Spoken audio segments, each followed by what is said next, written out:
지난주에는 영적 전쟁 선포 주일이었죠.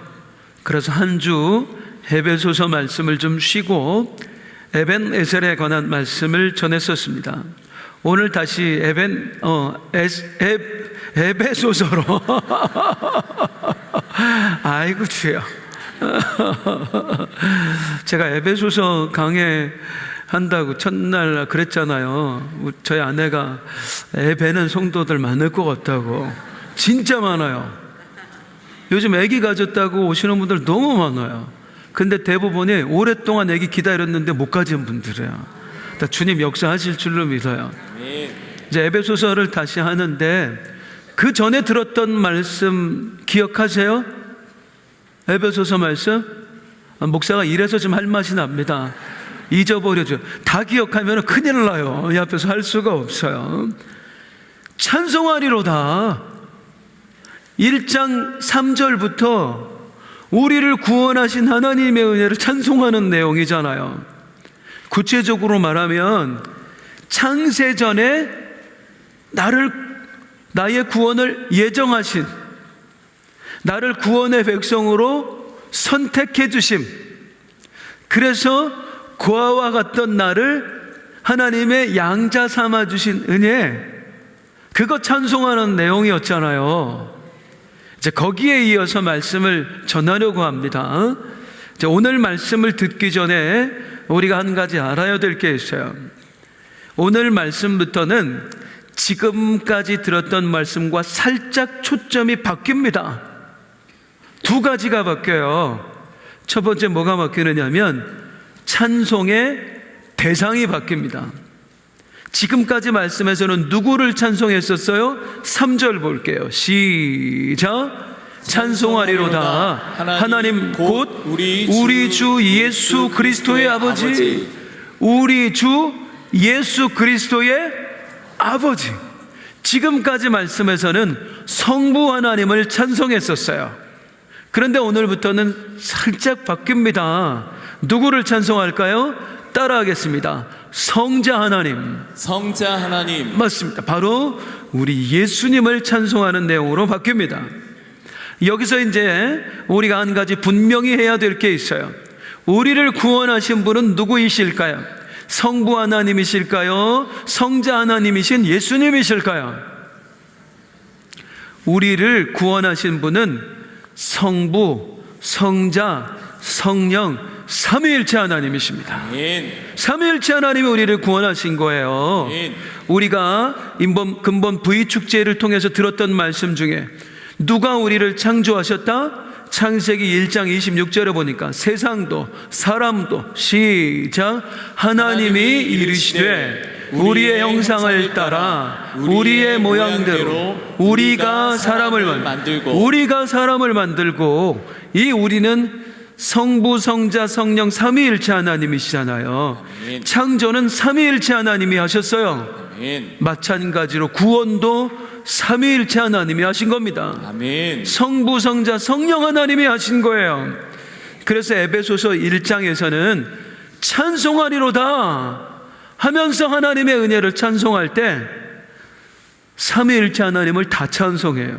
제일 먼저 성부 하나님을 찬송하고 그 다음 성자 하나님을 찬송하고 그리고 성령 하나님을 찬송하는 거예요. 오늘은 누구? 성자 하나님이신 우리 예수님을 찬송하는 내용입니다. 이게 달라진 첫 번째 포인트예요. 오늘 본문에서 달라지는 두 번째 포인트는 뭐냐면 구원을 설명하는 그림이 달라져요. 지금까지는 구원을 어떤 그림으로 설명했느냐면 따라해 볼게요. 양자되는 그림으로 구원을 설명해 줬어요. 고아와 같던 우리가 하나님께 부름을 받아서 하나님의 양자된 이야기, 이 그림으로 우리의 구원을 설명해 왔었습니다. 그런데 7절부터는 구원을 설명하는 그림이 달라져요. 어떤 그림으로 설명할까요? 따라하겠습니다. 노예가 노예살이에서 해방되는 이야기, 이걸로 우리의 구원을 설명합니다. 이게 두 번째 달라진 포인트예요. 7절을 한번 보겠습니다. 시작.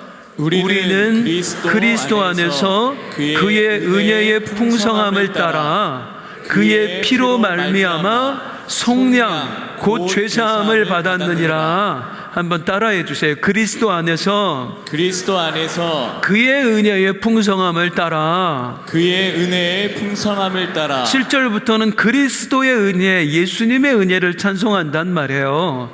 어떤 은혜요? 자, 또 따라서 속량 곧 죄사함을 받았느니라.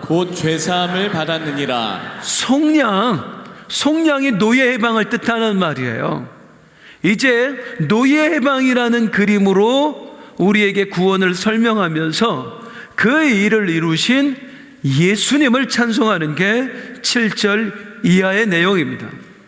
그 중에서 먼저 우리 속량, 노예 해방이라는 구원의 그림을 통해 한번 말씀을 들어보도록 하겠습니다. 이 속량이라는 단어는 찬송가 여러 가사에 나오죠. 나의 주 그리스도 나를 속량했으니, 거기서도 나오고요. 기뻐 찬송하세 주님 피를 흘려 그 속량할 값을 다 치르셨네. 여러 찬송가에 속량이라는 단어가 나옵니다. 이 속량과 같은 의미를 가진 단어가 있어요. 바로 구속입니다. 이 구속도 여러 찬송가 가사에 나옵니다. 천사들의 찬송가를 내게 가르치소서, 구속하신 그 사랑을. 구속이라는 단어가 나와요. 이후에 천국 올라가 더 좋은 노래로 날 구속하신 은혜를 늘 찬송하겠네. 속량, 구속 같은 단어인데요, 둘 다 노예 해방을 뜻하는 말입니다. 속량, 노예라는 속박에서 자유케 해서 양민이 되게 하다. 속량이에요. 구속, 노예의 속박에서 구원해 내주다. 구속, 둘 다 노예 해방의 말입니다. 노예 해방의 은혜를 찬송한다. 속량의 은혜를, 구속의 은혜를. 이게 뜻하는 바가 무엇입니까? 우리가 구원받기 전에 노예였다는 거예요. 어떤 노예? 로마서 6장 17절 보겠습니다. 시작. 하나님께 감사하리로다. 너희가 본래 죄의 종이더니 구원받기 전에 우리는 죄의 종이었습니다. 죄의 노예였습니다. 죄의 종, 죄의 노예였다는 게 무슨 말입니까? 죄에 사로잡혀 살았다는 거예요. 죄의 속박에 꽉 묶여서 그 상태로 우리가 살아왔다는 거예요. 그럼 죄에 묶여 있었다는 것, 죄의 속박 안에 매여 있었다는 게 무엇을 뜻하나? 세 가지로 정리해 드릴게요. 잘 들어보세요. 인간이 구원받기 전에 죄에 매여 있었다는 건 무슨 말을 뜻하면, 첫째, 죄에 매인 인간은요, 죄를 지을 수밖에 없는 존재가 되었다는 말입니다. 어떤 존재? 죄를 지을 수밖에 없는 존재. 따라서 죄를 지을 수밖에 없는 존재. 죄를 지을 수밖에 없는 존재. 인간은 존재 자체가 죄인이에요. 구원받기 전에. 그래서 방금 너무 일찍 띄워줬는데 지금 띄워주시면 돼요. 방송팀이요. 시작. 여호와께서 그 향기를 흠명하시고 그 중심에 이르시되 이는 사람의 마음에 계획하는 바가 어려서부터 악함이라. 이건 뭐냐면 태어날 때부터 인간은 죄인으로 태어났다. 그래서 죄를 지을 수밖에 없는 존재가 되었다, 그 말입니다. 아니 무슨 태어날 때부터 죄인이 됩니까? 애들이 얼마나 순수하고 깨끗하고 착한데 그럴까요? 제가 경험한 이야기를 하나 해드릴게요. 저희 조카 이야기예요. 제 동생이 이제 애를 셋을 두었는데 큰애가 여자예요. 그리고 둘째가 남자인데 이 둘째가 태어났을 때 엄청 사랑받았어요. 얘가 행동하는 게 귀여웠어요. 할아버지, 할머니, 외할아버지, 외할머니, 아빠, 엄마, 큰아빠, 큰엄마 다 걔를 예뻐해 줬어요. 그래서 온갖 사랑을 독차지하며 사는 거야, 아기 때부터. 그러다가 세상에 얘가 3살 때 하늘이 무너질 일이 생겼습니다. 동생이 태어났어요. 동생이 태어나는 순간 모든 사랑이 동생한테 가는 거야. 얘한테만 관심을 기울여. 울면은 가만히 있어라, 뭐해라, 짜증이 나는 거야. 질투가 생긴 거야. 자꾸 동생한테 막 가서 막 오히려 더 말을 안 듣고 더 울고, 그러니까 더 혼나고. 하루는 집안에 모임이 있었거든요.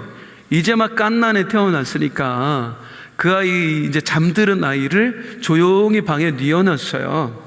그리고 이제 다들 다른 곳에 있는 거예요. 그러다가 제가 옷을 좀 갈아입어야 돼서 그 방으로 들어갔으면 깜짝 놀랐어요. 이 녀석이 그 깐난에 위에 올라타고 목을 조르고 있는 거야. 제가 그때 안 봤으면 큰일 날 뻔해. 생명의 의인이에요, 제가. 그런데요, 이야, 몇 살? 3살짜리예요. 질투라는 감정을 누가 가르쳐 줬습니까?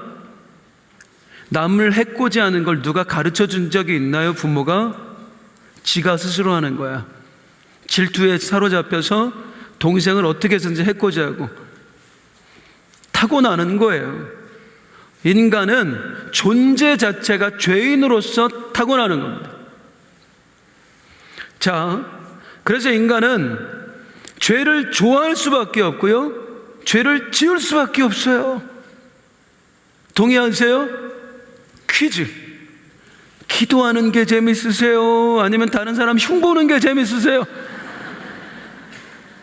기도 좀요. 제가 막 금요일 같은 때 오늘은 무조건 30분 기도하고 가세요. 그러면은 이 앞에서 이제 성도님들 위해 기도하면서 한 분 이렇게 막 보면서 기도하다 보면 5분밖에 안 됐는데 막 시계를 보고 막 몸부림을 치고 10분, 15분 못 견뎌갖고 한 10분, 15분에 나가는 분들이 있어요. 그런데 우리가 남의 흉을 보잖아요. 벌써 2시간이야? 아이고, 나 시간 없는데. 잠깐만 더 해봐. 그년이 어떻게 했다고? 이러다가 헤어지면 3시간 동안 흉보고 헤어지면서 집에 가서 전화로 다시 하자고. 이야, 우리는 죄를 좋아할 수밖에 없고요, 죄를 지을 수밖에 없어요. 또 퀴즈. 학창시절에 내 외모 라이벌이 있었어, 여고 시절에. 근데 걔가 솔직히 훨씬 나보다 더 이뻤어. 그래서 나를 엄청 무시하고 깔봤어. 얘 소식을 들었는데 더 예뻐지려고 성형수술을 했다는 거예요. 어머, 성형수술에 실패해서 얼굴이, 그 이쁜 얼굴이 다 망가졌다네. 그 얘기를 딱 듣는 순간 안타까워 고소해. 이게 우리라니까요. 존재 자체가 죄인이어서 죄를 좋아할 수밖에 없고, 죄에 매여서, 그리고 죄를 지을 수밖에 없는 존재예요. 아니, 그게 무슨 죄입니까? 사랑을 뺏기면 질투할 수도 있지요. 아니, 행동이 못됐으면 흉을도 좀 볼 수도 있지요. 성경이 말하는 죄는 무엇을 말하느냐 하면 하나님 뜻을 거역하는 걸 죄라고 합니다. 하나님이 이 세상의 주인이시잖아요. 우리의 주인 되시잖아요. 그 하나님 뜻에 반하는 걸 죄라고 그래요. 우리는 하나님이 정하신 대로, 하나님 뜻대로 살도록 창조되었습니다. 그분이 우리의 주인이시니까. 그렇게 믿으십니까? 아멘. 그 하나님의 뜻을 뭐라고 하냐면 선이라고 하는 거고, 그 하나님의 뜻에 반대되는 걸 악이라고 하는 거예요. 하나님이 너희는 서로 사랑해라 했으니까 사랑이 선이 되는 거예요. 미워하면 악이 되는 거고요. 우리 하나님의 뜻이 우리가 누군가를 잘못했을 때 용서해 주는 게 하나님의 뜻이기 때문에 용서가 선이 되는 거예요. 용서하지 못하면 악이 되는 거고요. 이렇게 우리는 하나님의 뜻대로 살도록 창조되었습니다. 그런데 인간이 어떻게 했지요? 선악과 왜 따먹었어요?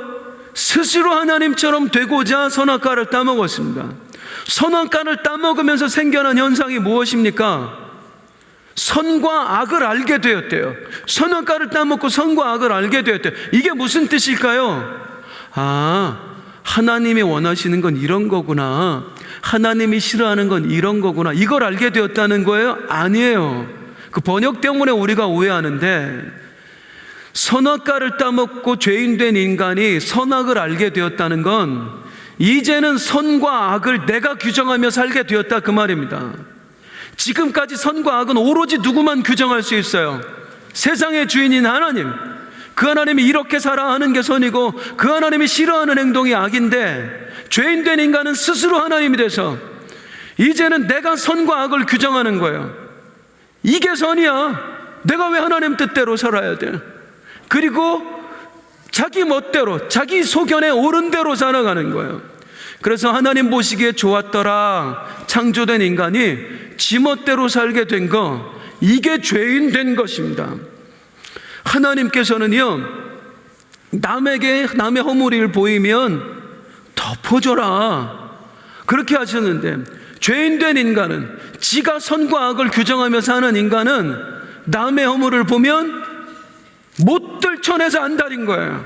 그리고 들춰낼 때마다 너무 희열이 느껴지는 거예요. 우리 하나님께서는 원수도 사랑하라 하셨는데, 죄인된 자기가 하나님 된 인간은 내가 원수도 아니에요. 고작 라이벌이 조금 잘못된 거 가지고도 너무 행복해, 너무 신이 나, 고소해. 이렇게 하나님이 보시기에 좋았더라로 살아야 할 인간이 스스로 하나님 되어서 선과 악을 내가 규정하고 내가 보기 좋은 대로 살아가는 것, 이게 죄입니다. 그래서 우리를 죄인이라고 하는 거예요. 이렇게 변해버린 인간은 영원히 죄라고 하는 굴레를 벗어날 수가 없는 거예요. 모든 선택의 기준이 나 보기에 좋은 거, 내가 하고 싶은 거, 내가 이루고 싶은 거, 이 범주를 벗어날 수가 없으니까 늘 죄를 지으며 살아가는 거예요. 이게 죄의 속박 아래에 있는 겁니다. 죄의 속박 아래에 있다고 하는 것이 두 번째 의미는 뭐냐면, 모든 걸 이제 내가 선과 악을 규정하고 내 마음대로 살아요. 내 뜻대로 하고 살아요. 우와, 우리의 착각이라는 겁니다. 내 뜻대로 하고 내 마음대로 살아가는 것 같지만 실상은 우리가 누군가에게 조종당하고 있다는 겁니다. 내 마음을, 내 행동을, 내 삶을 조종당하고 있다는 거예요. 요한복음 13장 2절에 보면 예수님의 제자 가롯 유다가 예수님을 팔아먹었는데 그 된 원인이, 시작, 마귀가 벌써 시몬의 아들 가롯 유다의 마음에 예수를 팔려는 생각을 넣었더니, 마귀가 그 마음을 사로잡고 조종을 하는 거예요. 이게 마귀의 하수인데, 마귀의 옴짝달싹 없이 매여서 마귀가 이끄는 대로 살아가는 거예요. 마치 꼭두각시처럼. 꼭두각시 인형 보신 일 있으세요? 꼭두각시 인형 보면은 지가 막 움직여. 인형인데 움직여. 신기해. 그런데 인형이 지멋대로 움직이는 건가요? 아니에요. 그림 한번 띄워줘 보세요. 인형의 관절 마디마디마다 실이 묶여져 있습니다. 그 실이 쫙 올라가다 보면 누군가에게 손가락에 다 걸려 있는 거예요. 그리고 이 인형을 움직이는 사람이 손가락을 움직이는 대로 내 관절이 움직이는 거예요. 꼭두각시가 그런 짓 한단 말이에요. 우리가 그런 상태나 그 말입니다. 우리가 내 맘대로 하는 줄 알아요. 그런데 아니에요. 우리의 마디마디에 죄의 사슬이 엮여 있어서 그게 사단의 손아귀에 붙들려 있는 거예요. 그리고 사단이 움직이는 대로 우리가 놀아나는 거예요. 미워하라 그러면 미워하고, 조롱하라 그러면 조롱하고, 분노하라 그러면 분노하고, 욕심부리라고 하면 욕심부리고, 이렇게 사단에게 붙들려서 꼭두각시하는 죄인들, 그 모습을 뭐라고 그래요? 죄의 속박 아래에 있다고 하는 겁니다. 사단의 권세에 사로잡혀서 사단이 이끄는 대로 살아가는 거예요. 사단의 노예가 되어서요. 다시 말하지만 성도님들, 우리 마음에 미움이 생긴다. 그 미움이라고 하는 감정이 저절로 생긴 게 아닙니다. 사단이 심어준 것입니다. 각종 중독도 마찬가지예요. 알코올 중독, 마약 중독, 무슨 도박 중독, 전부 다 사단이 우리가 사단에게 사로잡혀서 거기서 놀아나는 거예요. 이 죄와 피 흘리기까지 싸워야 됩니다. 게임 중독도 마찬가지고요. 그런데 이제 제가 여기서 한 가지 염려가 돼서 말씀을 드리는데, 오늘 이 말씀 듣고 집에 가서 애들한테 막 게임하고 있는데 사탄아 물러가라 막 그런 거 하시면 안 돼요. 사탄이 물러가는 게 아니고 애가 교회에서 물러나갑니다. 다시는 안 와요. 애가 우리 애가 3시간 4시간을 하루에 게임을 해요. 중독 아니에요. 성도님들은 어쨌나 모르지만 저는 어렸을 때 해 뜨면 나가서 놀다가 해 지면 들어왔습니다. 적어도 12시간 이상은 놀았어요. 그걸 보고 노는 거 중독이라고 말한 어른들 없어요. 애들은 노는 게 당연해요. 요즘 애들은 나가서 뛰어놀 데가 없어요. 전부 다 차돌아서. 걔들이 놀 때는 방 안밖에 없어요. 컴퓨터. 걱정하지 마세요. 중독은 뭐냐면 거기에서 헤어나지 못하는 겁니다. 이 컴퓨터 게임에 완전히 중독해서 방에서 못 나오는 거, 학교도 못 가는 거, 직장도 못 나가는 거, 이게 중독이에요. 하루 3시간 4시간 그냥 놀게 놔두세요. 그냥 학교나 가줘서 고맙다 그렇게 생각하시고, 중독이 아니니까. 어쨌든 사탄이 나를 죄의 사슬로 묶어놓습니다. 미움이라는 감정에, 악한 감정에, 각종 중독으로 나를 올가맵니다. 문제는 내 힘으로 벗어날 수 없다는 거예요. 이게 죄의 굴레입니다. 죄의 굴레, 첫 번째, 죄를 지을 수밖에 없게 됐어요. 두 번째, 사단의 굴레에 완전히 속박되어 있어요. 마지막 죄의 굴레는 뭐냐면, 인간은 죄의 책임이라고 하는 속박 아래 있다. 이게 마지막 죄의 굴레입니다. 따라하겠습니다. 죄의 책임. 죄의 책임. 죄는 반드시 대가가 따릅니다. 죄를 지으면 처벌받게 되어 있습니다. 우리는 여기에 매여 있어요. 죄의 처벌이라고 하는, 그 죄의 책임의 처벌이라고 하는 것이. 인간이 하나님께 지은 죄가 뭐죠? 반역입니다. 하나님을 몰아내고 스스로 하나님 되려고 했던 게 인간의 죄악입니다.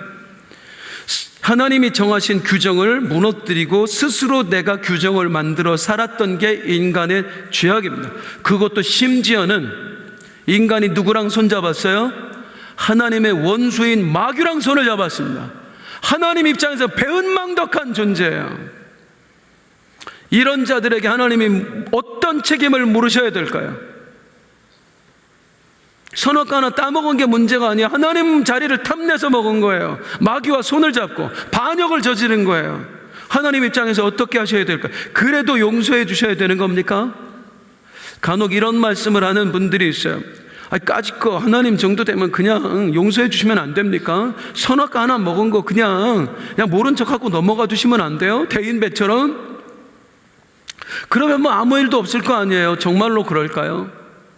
조선의 왕 중에 혹시 세조라고 하는 임금을 아세요? 내가 왕이 될 상인가? 관상 영화. 이 세조가 자기 조카인 단종을 몰아내고 쿠데타를 일으켜서 왕이 된 사람입니다. 그런데 세조가 나라를 통치할 때 온 나라를 뒤흔드는 비리 사건이 하나 발생했어요. 그게 뭐냐면, 충청도 관찰사인 김진지라는 사람과 충청도사 강안중이라고 하는 사람이 중앙정부에 있는 요직에 있는 관리들에게 뇌물을 갖다 바친 겁니다. 의정부, 육조, 승정원에 있는 그 최고위직 관리들에게 뇌물을 갖다 바쳤어요. 이 규모가 너무나 커가지고 온 나라가 막 난리가 났어요. 조정이 막 뒤숭숭해지고. 그런데 이때 세조 임금의 판결이 굉장히 황당했습니다. 뇌물 준 사람들은 중형으로 처했는데요, 뇌물 받은 사람들은 하나도 처벌하지 않았어요. 왜요? 뇌물 받아먹은 놈들이 다 자기 왕 만들어준 사람이에요. 쿠데타 동지들. 세조 임금이 그때 뭐라고 얘기했냐면, 이들은 나라에 큰 공을 세운 장수와 재상들이다. 아니, 그런 사람들 이런 때나 용서해 주지 언제 용서할 기회가 있겠느냐. 그러니 나라 꼴이 어떻게 되겠습니까? 만약에 우리 하나님께서 그런 식으로 세상을 다스린다고 한번 생각을 해보세요. 죄를 지었는데 그냥 눈 감아준다고. 이 세상이 어떻게 될까요? 모든 사람이 지멋대로 살면 이 세상이 어떻게 될까요? 죽이고 싶은 사람 있을 때 죽이고, 빼앗고 싶은 것 있을 때 빼앗고, 심지어 남의 아내도 빼앗고, 십계명에 나오는 거. 온 세상 사람들이 지 맘대로, 지하고 싶은 대로 살면 과연 세상이 어떻게 될까요? 그게 지옥이에요. 다른 게 지옥이 아니고. 하나님을 떠나서 다 지 맘대로 사는 거, 이게 지옥이에요. 세상의 주인이신 하나님께서 이런 상황을 보고도 묵인하신다면 그분은 더 이상 하나님이 아닌 겁니다. 세상의 주인일 수가 없어요. 하나님이시라면 마땅히 죄를 처벌하셔야 합니다. 그래야 세상의 질서가 유지됩니다. 상 받을 일을 하면 상을 주고, 벌 받을 일을 하면 벌을 주고, 이래야 하나님이신 거예요. 이 하나님의 속성을 뭐라고 부르냐면 따라하겠습니다. 하나님의 공의. 하나님의 공의. 세상을 다스리시는 분이시기에 정당하게 처벌을 하고 상응하는 대가를 지불해야 하나님이신 거예요. 거기에 비춰볼 때, 이 하나님의 공의에 비춰볼 때 우리가 어떻게 될까요? 하나님께 반역을 저질렀어요. 죄의 속박 아래 들어가면서 죄를 너무나 좋아하게 됐고, 죄를 안 지을 수가 없게 되었어요. 심지어는 마귀와 손잡고 마귀가 움직이는 대로 따라가게 되었어요. 어떤 처벌을 받아야 되겠습니까? 혹시 피리 부는 사나이라고 하는 동화 아세요? 그 동화에 보면은요, 어느 마을에 쥐떼가 들끓는 거예요. 어떤 방법을 써도 이 쥐가 없어지질 않는 거예요. 한 촌장이 누군가의 이야기를 들었어. 피리 부는 사람이 있는데, 와, 이 사람이 피리를 불면은 동물들이 홀려서 따라간다는 거야. 그래서 얘기를 불러다가 돈을 줄 테니까 우리 마을에 있는 쥐떼를 좀 없애달라고. 그래서 그 사람이 피리를 막 불었더니 정말로 온 마을에 있는 쥐떼가 몰려오는 거예요. 그리고 그 쥐떼를 데리고 강물로 갔어요. 다 빠져 죽었어요.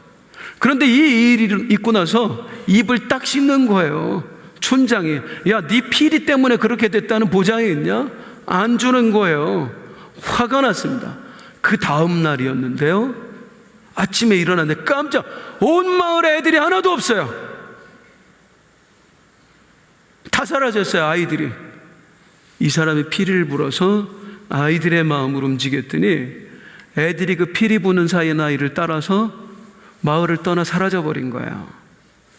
우리의 운명이 어떻게 되냐면 죄를 좋아할 수밖에 없고, 그리고 마귀에게 완전히 속박되어서 살아간 우리들, 마귀가 이끄는 대로 살아가는 우리들은 우리의 종말도 마귀와 같은 방향을 가게 되는 겁니다.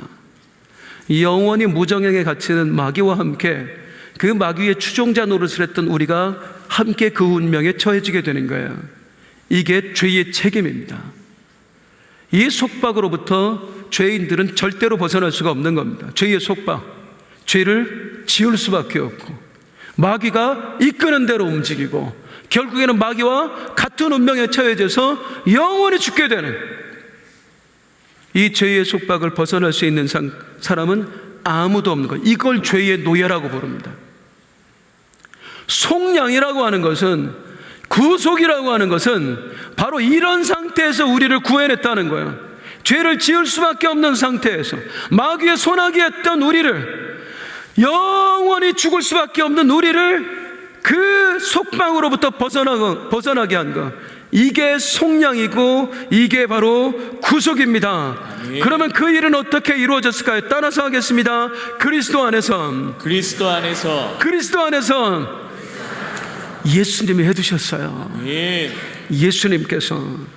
예수님께서 이 죄의 속방으로부터 우리를 해방시켜 주셨어요. 아멘.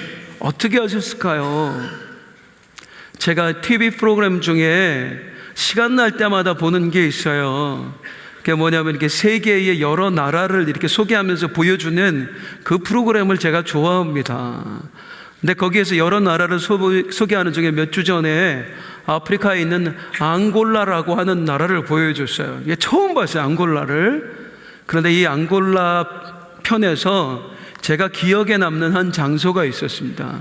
앙골라의 항구 도시 루안다라고 하는 항구 도시가 있대요. 루완다 아니에요? 루안다라고 하는 항구 도시인데 그 항구 도시에 언덕이 하나 있어요. 이렇게 바다가 쫙 보일 수 있도록 이 언덕 위에 이렇게 소박한 건물이 하나 있는데 이 건물을 소개해 주는데 마음이 너무 아프더라고요. 그 건물은 앙골라 국립 노예박물관이었습니다.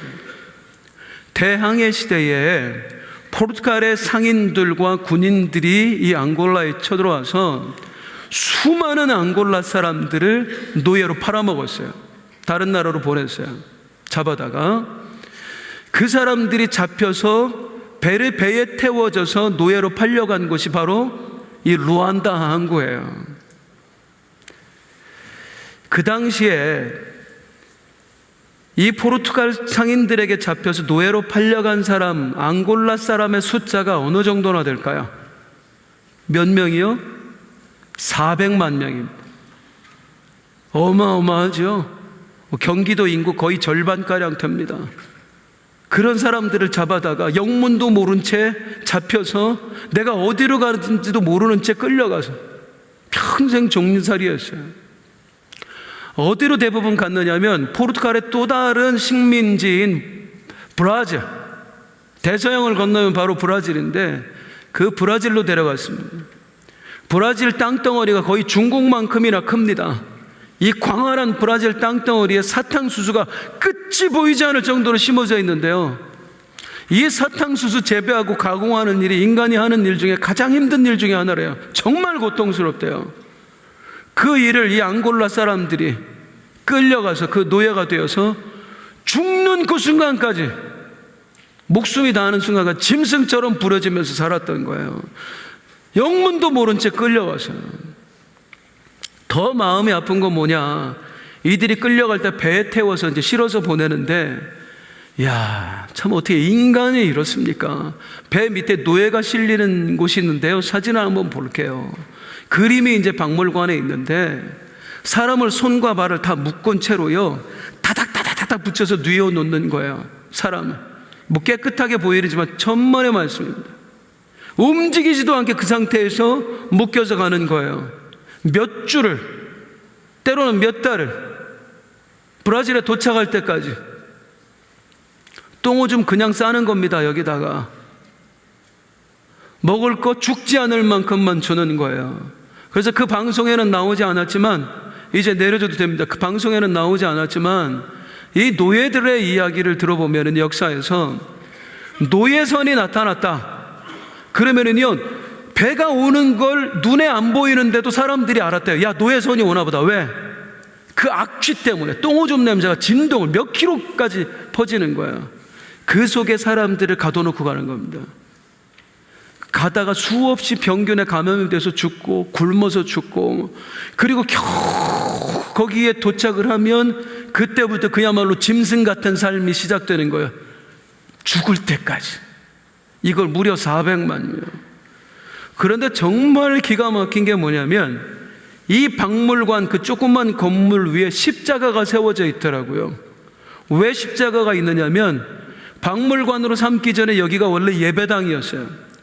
포르투갈 신자들이 이곳에 와서 사람들을 잡아다가 노예로 팔아먹는데, 한 사람 한 사람 노예 배에 싣기 전에 너 지금까지 귀신 섬겨왔는데 이제는 더 이상 그러면 안 된다고, 귀신 쫓아내야 된다, 이제 새로운 나라로 가야 되니까 여기서 세례 주고, 그리고 너 이제 하나님 자녀 되었다, 그리고 나서 배에 태워서 실어보낸 거예요. 이게 인간입니까? 복음은 절대로 이런 식으로 전해지는 게 아닙니다. 복음은 복음답게 전해져야 복음입니다. 간혹 뭐 전쟁을 통해서라도 하나님은 백성을, 택한 백성 구원하기 원하신다, 천만의 말씀에 우리 하나님이 어찌 그런 하나님이세요? 사람을 죽이면서까지 생명을 살린다고. 우리 하나님 그런 분 아니에요. 전쟁은 인간이 죄인 되어서 일으키는 거고요, 인간이 저지른 실수를 하나님이 선용해 주셔서 그 안에서라도 구원의 역사를 일으키시는 분이에요. 우크라이나 전쟁 구원하시기 위해서 일으키셨다, 천만의 말씀. 우리 하나님 그런 하나님 아니세요. 인간이 악해서 그래요. 마귀의 노예가 돼서 인간이 그런 짓을 하는 거예요. 아무튼 노예로 팔려간 사람들의 입장 생각해 보세요. 어느 날 영문도 없이 이곳에 끌려와서 죽을 고생을 하면서 살아가요. 얼마나 집에 가고 싶었겠어요.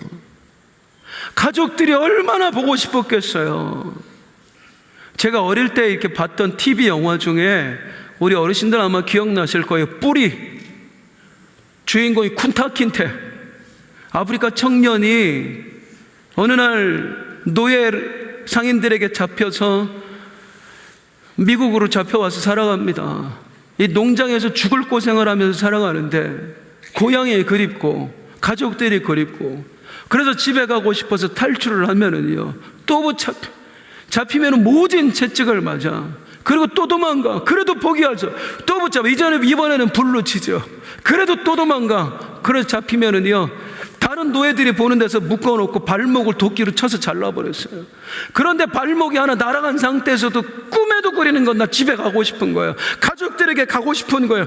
그런데 절대로 갈 수 없어. 이 노예라고 하는 속박에서 벗어날 길이 없어. 이게 우리의 운명인 겁니다.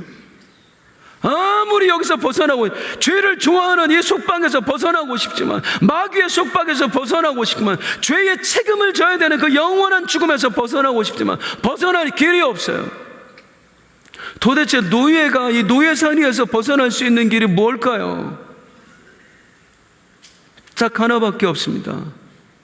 누군가가 노예의 몸값을 주고 그 노예를 사서 풀어주면 그제야 벗어날 수가 있는 거예요. 이 주인들이 돈을 주고 노예를 사왔으니 누군가 좋은 마음을 품고 와서 그 노예의 상응가는 값, 사실은 이전에 노예를 사온 값보다 더 주지 않으면 안 팔겠지요.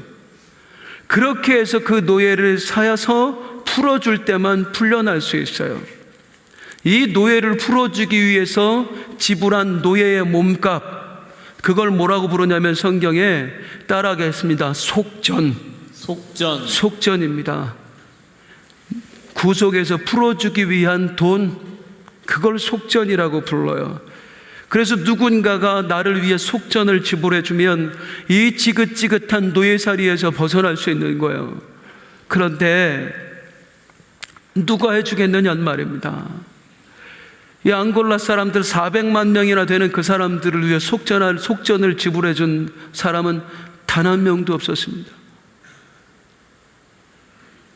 아프리카에서 잡혀온 그 뿌리의 영화 주인공 쿤타킨테와 그 친구들을 위해서 속전을 지불해 준 사람은 아무도 없었습니다. 그냥 그들은 그 상태로 이 노예라고 하는 속박에 갇혀서 비참한 인생을 살다가 거기서 인생을 마감했어요. 하물며 우리는 어떨까요?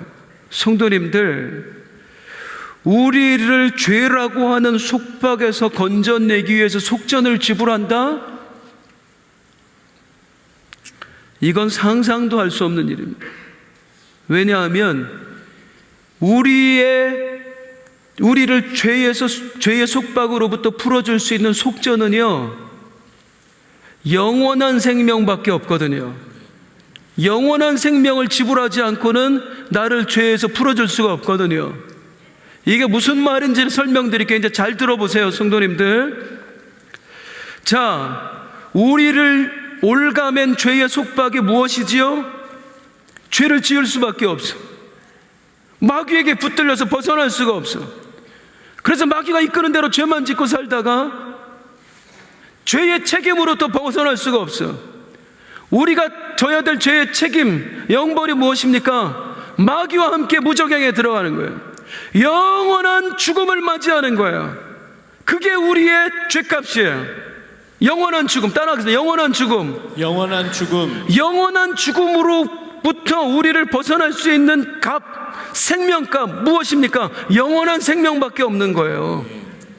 영원한 생명으로 값을 치르지 않는 한 우리가 영원한 죽음에서 벗어날 길이 없는 거예요. 그런데 이 세상에 영원한 생명을 가진 분이 누가 있습니까? 아무도 없어요. 하나님밖에 없어요. 그런데 하나님이 우리를 영원한 죽음에서 벗어나게 하기 위해서 당신의 생명값을 지불한다? 우린 하나님께 반역을 저질렀다니까요. 하나님이 되고 싶어서 하나님을 몰아내고 살았던 게 우리라니까요. 그런 우리를 위해서 당신의 생명값을 내놓는다, 영원한 생명을. 이 말도 안 되는 일을 하나님이 하신 겁니다. 자기 목숨을 내놓으신 거예요. 누가? 예수 그리스도께서.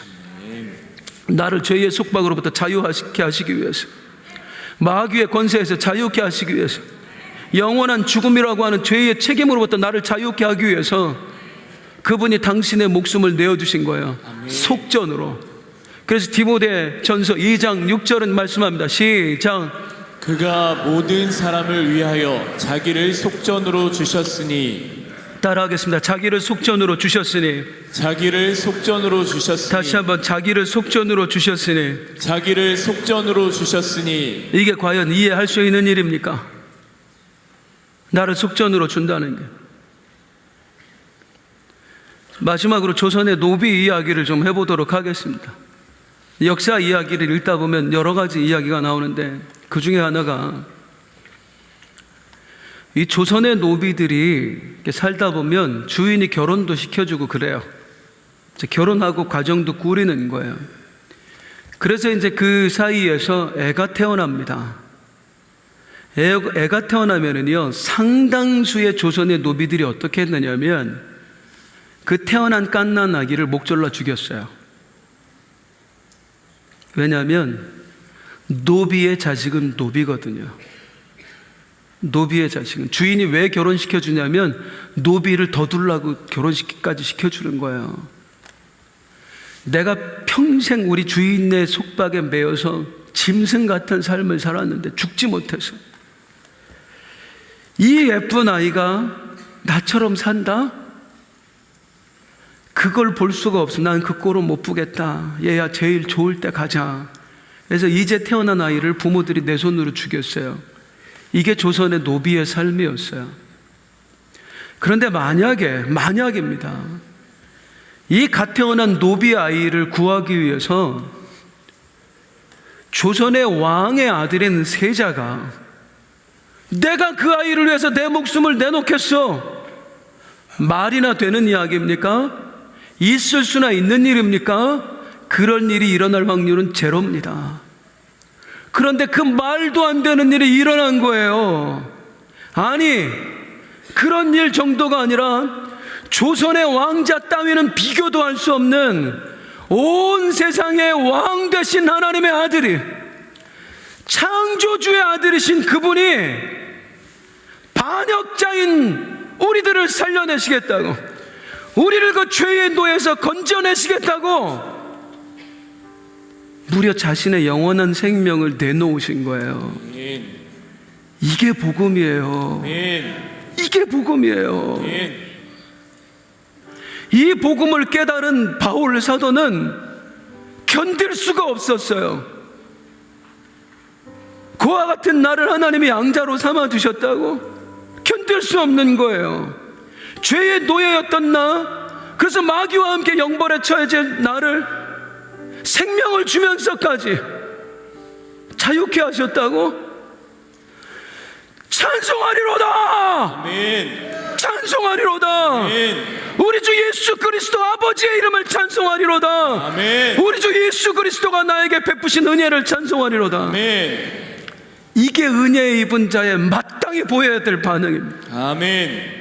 우리 중에 누구도 빼놓지 않고 이 은혜를 입은 사람들, 죄의 속박 안에 살던 우리를 위해서 예수 그리스도가 당신의 영원한 생명을 지불해 주셨어요. 아멘. 묻겠습니다. 감사하며 사십니까? 감격하며 사십니까? 여기에 대한 아무런 생각도 없이 살아가는 거 아닙니까? 은혜 입은 자의 마땅히 보여야 될 반응은 감사합니다. 아멘. 당신이 행하신 은혜를 찬송합니다. 아멘. 우리 같이 찬송할게요. 다 같이 일어나서 함께 부르겠습니다. 위하여 십자가에 중한 고통 받으사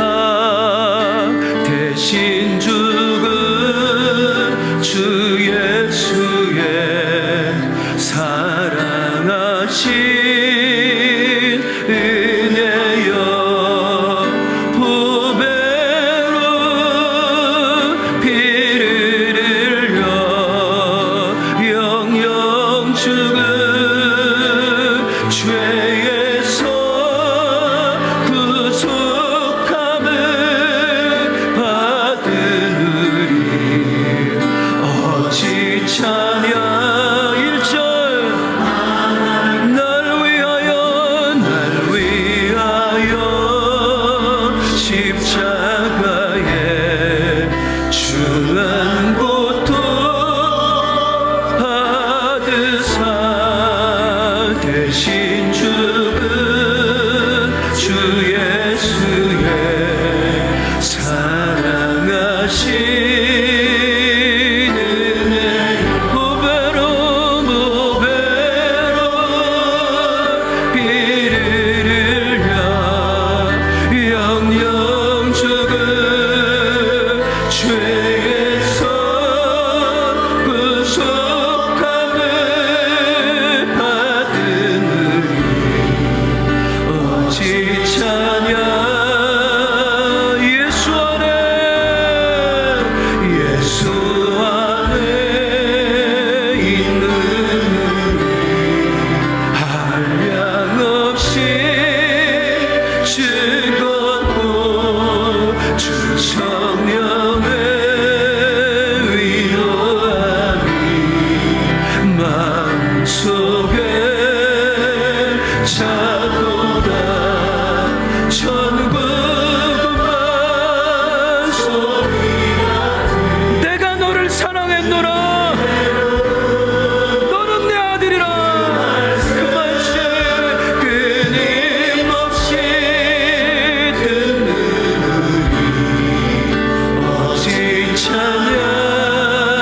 찬양하나 이 세상에 무진 꿈과 쉬지 않고 불어도 주님만의 보호받는 우리 마음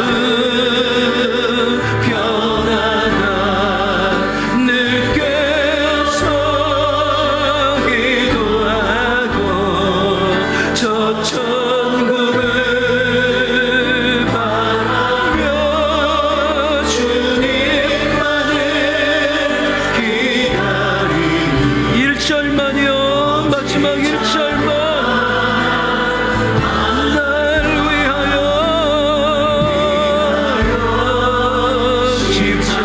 십자가에 중한 고통 받으사 대신 죽은 주 예수의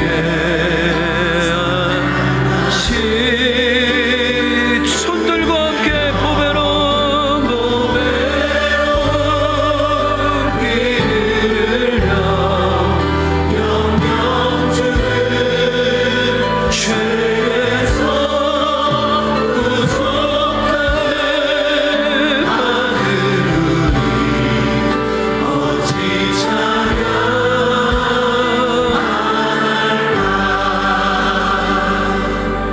우리 목소리로만 한번 고백해 볼까요? 보배로운 피를 흘려 영영 죽은 죄에서